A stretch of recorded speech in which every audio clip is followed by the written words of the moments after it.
Mitali, welcome back to evidyarthi.in। Start करते हैं। Moving on to the next question. Now we have question number 2। अब question number 2 मैंने यहाँ पर मेंशन नहीं किया है, बट क्वेश्चन नंबर 2 में ये पूछा गया है कि what is the difference between the prokaryotic and the eukaryotic cells. ठीक है, अब हमें पता है, हमने इससे पहले भी एक वीडियो में जब इंटेक्स क्वेश्चन डिस्कस कर रहे थे, देन ऑन पेज नंबर 63 पे हमारा एक सेम क्वेश्चन था जहां पर हमें प्रोकैरियोटिक सेल्स और यूकैरियोटिक सेल्स के बीच में डिफरेंस बताना था, है ना। तो हम क्योंकि वहां पर कर चुके हैं, इसलिए मैंने अभी सेम क्वेश्चन को रिपीट नहीं किया है। ठीक है, अगर आपने वो वाला वीडियो नहीं देखा है तो मेरे डिस्क्रिप्शन बॉक्स में आपको इसी वीडियो के डिस्क्रिप्शन बॉक्स में वो लिंक मिल जाएगा, आप यहाँ से उसको। तो कई बार हमने देखा है कि प्लाज्मा मेम्ब्रेन की बात करते हैं, तो इसमें कंफ्यूज नहीं होना है, मैंने आपको पहले भी समझाया था। This is one and the same thing. हमारे को गया है कि अगर हमारे सेल का जो मेम्ब्रेन है वो रप्चर मतलब कि टूट जाता है, ब्रेक डाउन कर जाता है या डैमेज हो जाता है, then what will happen next. तो क्या होगा उसके बाद? अब सोचने वाली बात है, हमें सबसे पहले क्या सोचना है कि हमारा मेम्ब्रेन बेसिकली करता क्या है। मेम्ब्रेन क्या है एक सेल के लिए? मेम्ब्रेन एक बाउंड्री की तरह काम करता है, बेसिकली प्रोटेक्टिव लेयर है हमारे सेल के, और सेल के अंदर जितने भी पार्ट्स हैं, जैसे कि न्यूक्लियस हो गया, उसके प्रेजेंट हुए उसके सेल ऑर्गेनेल्स हो गए, वो सबके लिए क्या है? एक प्रोटेक्टिव लेयर की तरह काम करता है, एक बाउंड्री की तरह काम करता है। तो आप यही सोचो आप कि अगर मेरा जो ये सेल है, यहाँ पे अंदर सारा जो है सेल का मटेरियल है, ठीक है, ये इनसाइड दी सेल का मैंने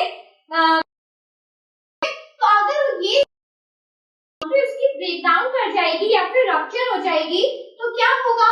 सारा जो सामान है, बेसिकली अंदर जितने भी पार्ट्स हैं वो इजीली अंदर बाहर हो सकते हैं।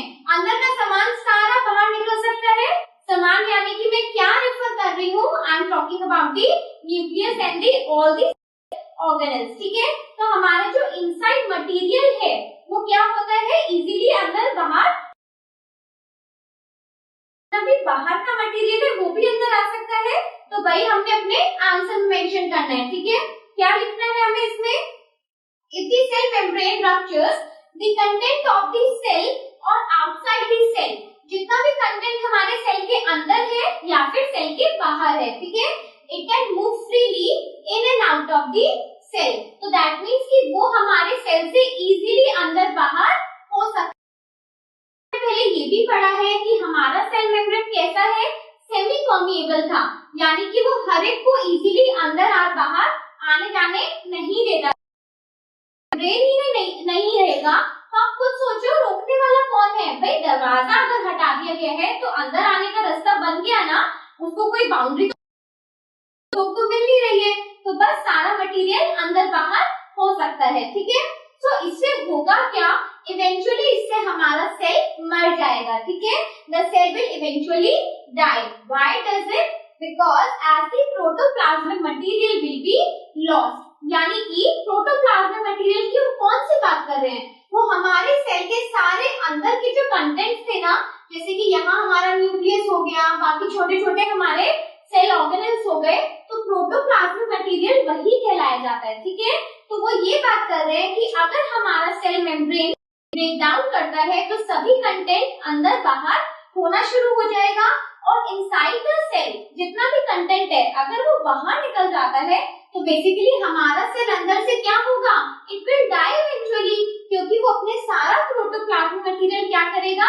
लॉस्ट कर देगा। ठीक है, so I hope you have understood this answer also. अगर आपको कोई भी डाउट है, किसी भी और तरीके का आप मेरे से पूछना चाहते हैं और क्वेश्चन डिस्कस करना चाहते हैं तो मुझे कमेंट बॉक्स में जरूर भेजिए। ठीक है, चलिए अब मूव करते हैं अपने नेक्स्ट क्वेश्चन के साथ। Up till then, bye.